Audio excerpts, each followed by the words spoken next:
진정한 시네필들이 아닌가. 축구를 앞두고 어차피 밖에 비 오고 해서 나가봤자 별거 없습니다. 네, 저는 탑에서 건물주 역할로 나오는 이혜영입니다.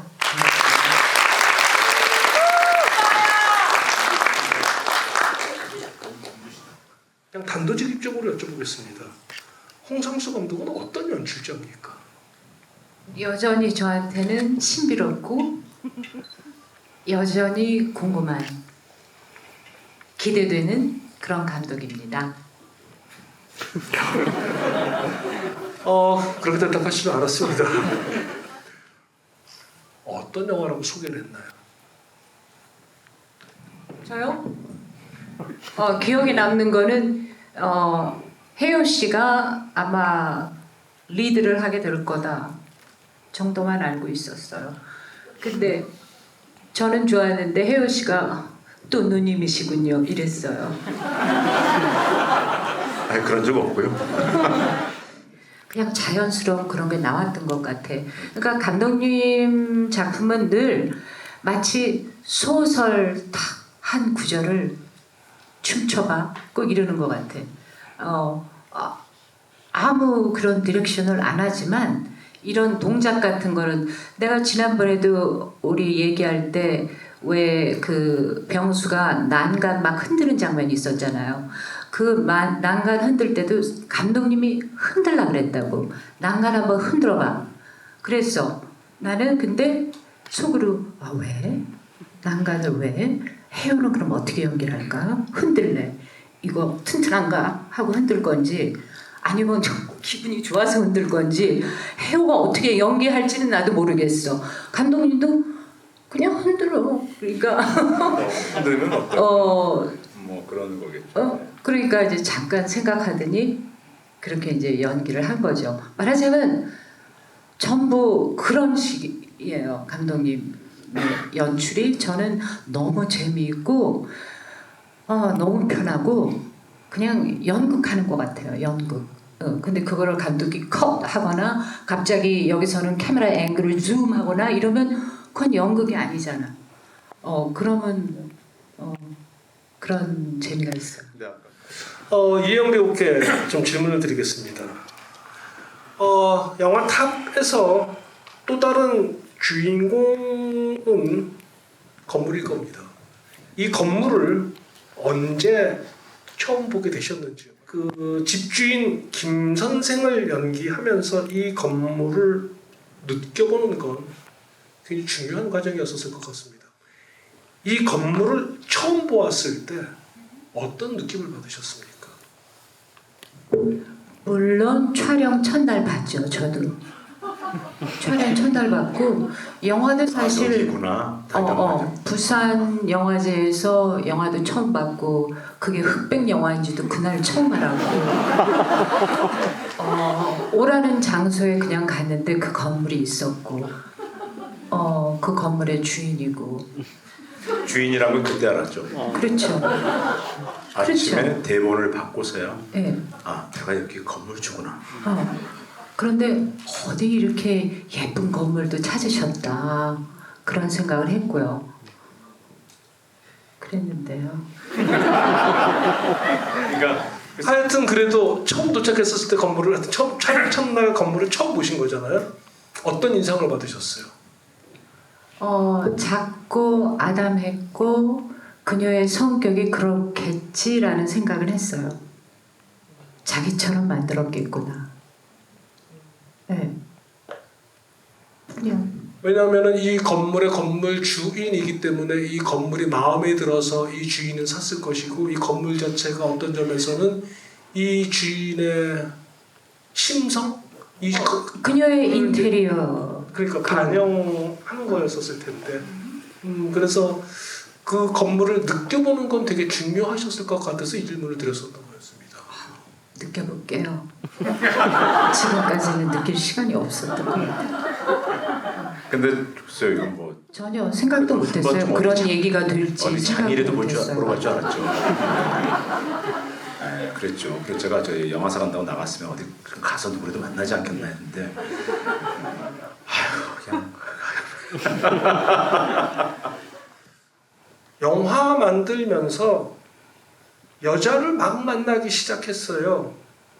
바깥으로 나돌기 시작했어요. 근데 그 대사를 하는 순간 김 선생이 이혜영 배우가 설명하기 힘든 표정으로 감독 병수의 딸 정수를 바라보기 시작합니다. 저는 이때 이 시선이 모골이 송연할 정도로 무시무시하게 느껴졌습니다. 이 순간에 뭘 하는 것도 아니고 어떤 제스처를 쓰는 것도 아니고 영화 구도가 바뀌는 것도 아니고 음악이 흐르는 것도 아닌데 오직 이혜영 배우라는 어떤 존재가 자신의 그 존재의 힘을 어떤 방식으로 쓰기 시작하면서 갑자기 무시무시해지고 있다는 느낌을 받았습니다. 저는 이 장면이 홍상수 감독의 28편의 영화 중에서도 기억할 만한 순간이라고 생각합니다. 근데 이것만으로 계속 찍었으면 그냥 이거 찍으려고 했었는데 굉장했던 건 이게 변곡점이 있습니다. 여전히 말은 안 하는데 갑자기 딸 정수가 선생님을 은인으로 모시겠습니다. 열심히 하겠습니다라고 정수가 말하는데 이 말을 하는 딸 정수를 물끄러미 바라보기 시작합니다. 측면으로 찍었기 때문에 그 바라보는 걸 우리 정확히 알 수는 없지만 그 제스처를 보고 하여튼 물끄러미 바라보고 있었습니다. 이때 이 오싹한 기분이 갑자기 다른 뉘앙스로 여전히 오싹하긴 똑같아. 근데 앞에 오싹한 거가 뒤에 오싹한 느낌이 갑자기 변하기 시작하는 겁니다. 저는 이게 모든 배우가 가능하다고 생각하지 않습니다. 이건 홍상수 감독이 이런 표현을 용서하십시오. 이 배우는 이게 가능한 성질이 있는 배우야. 말하자면 배우마다 어떤 성질이 있으니까 여기서 성질이라는 건 뭐 어떤 뉘앙스인지 너무 잘 아시겠죠. 배우마다 어떤 다 각기 다른 성질들을 갖고 있는데 성질과 활용의 문제인 거죠. 근데 이건 전적으로 홍상수 감독이 이영이라는 배우에 관한 이게 이 존재가 그걸 가능하게 만들어. 그리고 이혜영 배우는 이게 가능해.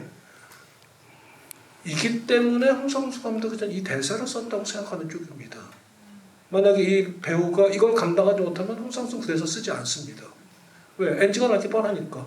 이게 그걸 끌어낼 수 없다는 걸 너무 잘 알고 있으니까. 저는 이걸 찍어낸 이 씬,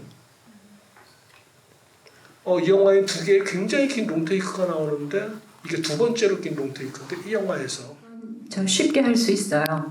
그 박민수라는 배우가 그렇게 훌륭해요. 그러니까 연기는 뭐 주고받는 거니까 미소가 그렇게 연기를 했기 때문에 제가 그런 리액션을 했을 거예요. 그리고 미소가 그렇게 무슨 매력이 있는 배우일까 궁금했거든요. 근데 그날 이렇게 같이 해보니까 이래서 감독님이 미소를 이렇게 그렇게 생각했어요. 촬영 그날 그거 하고 났는데 무슨 우리 왜 오피리아 연기 볼 때 약간 그 광적인 뭐 그거 있잖아요. 확 그게 느껴지더라고요. 오싹했어요 저. 미소한테 오싹했어요. 얘가 이렇게 오싹하단 말이야. 정말로 그랬고 아주 좋은 배우예요. 아닙니다. 맞아요. 지금 생각나는데 예를 들어서 아직 영화가 끝나는 것 같지 않은데 감독님이 저한테 혜영 씨는 오늘이 끝일 수도 있고 한 번쯤 더 나오실 수도 있는데 잘 모르겠어요. 그러셨어요. 혜영은 계속 촬영 중인데 저는 집으로 돌아가면서 좀 쓸쓸했어요. 혜영만 이제 계속 촬영할 건가 봐. 쟤네들은 내일도 있다 그러는 것 같은데. 집에 왔는데 내일 필요합니다. 이렇게 연락이 왔어요. 뭐 누구 말대로 비행기 올라가기 전에 다 각자 계획이 있죠. 네, 차 막기 전까지는. 근데 그런 느낌이에요. 네, 그러니까 근데 그래서 배우 스스로가 어떤 짓거리, 소위 말해서 뭔가 설정된 자기만의 계획된 그런 일들을 일단 생각하지 못하는 것들. 그래서 그 안에서 거리의 오빠 묻어나기도 할 테고 이러지도 않습니다. 감독님도 모르세요. 그리고 이 장면을 찍어낸 다음에 이 장면에 뭔가 직접 쓰긴 했지만 이 장면이 이 안에서 이런 화학작용이 일어나고 있네 하면 그거에 영향을 받아서 그 다음날 뭔가 쓰기 시작하니까 일단 몰라요. 저희도 잘 모릅니다. 없어도 괜찮아요. 제가 계속 할 거니까요. 그러니까 여러분들이 좋은 질문을 기대하겠습니다. 이영 배우께 좀 질문을 드리고 싶습니다. 두 번째 이야기 2층에서 감독 병수와 그 와인 레스토랑 주인 선희가 대화할 때 중간에 와인을 가지러 가겠다고 일어나서 나갑니다. 질문은 간단합니다. 그때 자리에서 일어나 프레임 아웃된 다음에 카메라 뒤에서 두 사람을 지켜보고 있는 쪽이신가요? 아니면 정말 그냥 그 방에서 나가버리시나요? 잘 기억나지 않는데 일어났지만 카메라 구도 때문에 퇴장을 할 수 없었을 수도 있어요. 그래서 두 사람이 연기할 때 진짜로 퇴장한 척하고 서 있었나? 그건 아닌 것 같아요. 분명히 내려갔어요. 감독님은 그런 척을 안 하니까. 왜? 걸어 나가는데 유리 어딘가에 그림자도 있었고 그 다음엔 발자국 소리였어. 맞아요. 완전히 퇴장. 그걸 특별히 연출이라고 생각한 적 없는데요. 우리는 늘 진짜를 하니까. 의도되지 않고 퇴장하랬으면 그냥 퇴장하는 거지. 내려가라네. 밑에서 술 갖고 오라고. 그래서 위스키를 가지러 갈까? 와인이 있나? 이러면서 내려갔는데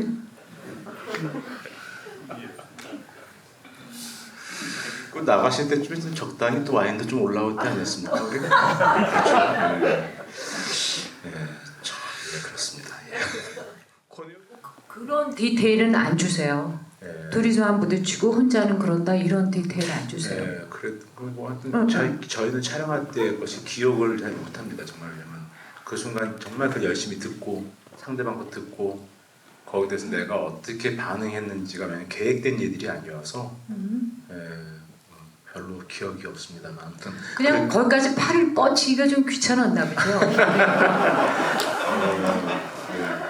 그랬을 수 있어요. 어쩌면 제가 그 장에서 시작돼서 그 이어지는 대사 후반부까지 다 알고 그 장면의 대사는 알고 있으니까 제가 송선미 씨와의 대화에 대한 관심을 좀 높이기 위해서 그랬던 것 같기도 하고 아무튼 잘 기억은 없습니다. 네, 죄송합니다.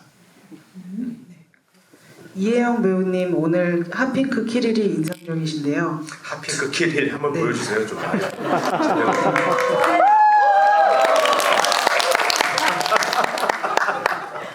그 홍상수 감독의 영화 탑 이 작품을 패션으로 말한다면 이제 어떤 스타일일까요? 가 질문. 클래식. 저는 그 바지를 구하라고 감독님이 주문을 하셨어요. 그래서 그 바지 구하느라고 하루 온종일 걸렸고 저는 오늘 하여튼 나온 그 정 선생님 질문에서도 그렇고 뭔가 못다한 얘기가 있는 것 같은데 그건 것 같아요. 영화에서의 감독이라는 존재는 저한테는 신. 정말로 어려서부터 영화 좋아할 때도 그랬고 저희 아버지도 감독이었고 감독의 존재는 신이에요. 근데 정말 신을 만나본 적이 있는가 하면 홍상수 감독을 만나면서 그런 걸 느꼈어요. 그리고 그런 존경심이 제가 병수에 대한 존경심으로 이어졌어요. 소설가의 영화에서 영화를 만들어 보고 싶어하는 그 소설가도 그런 존경에서 그런 마음이 늘 있었고요.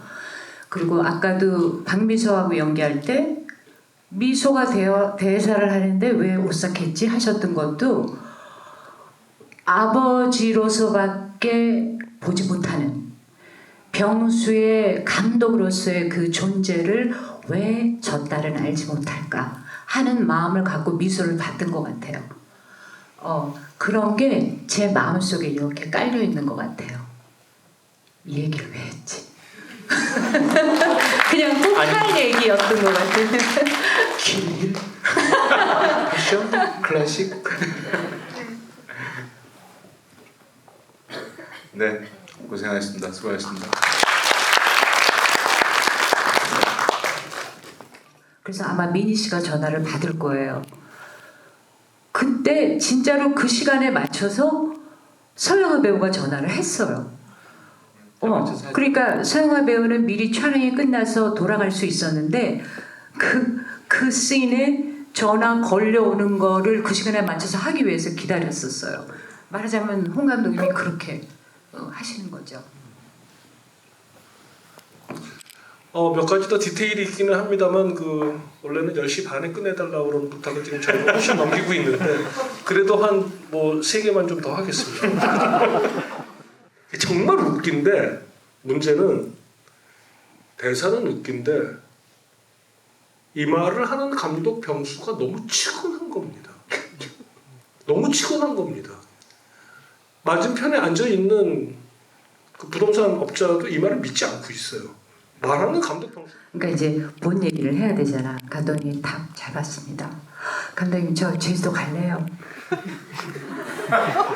No comment.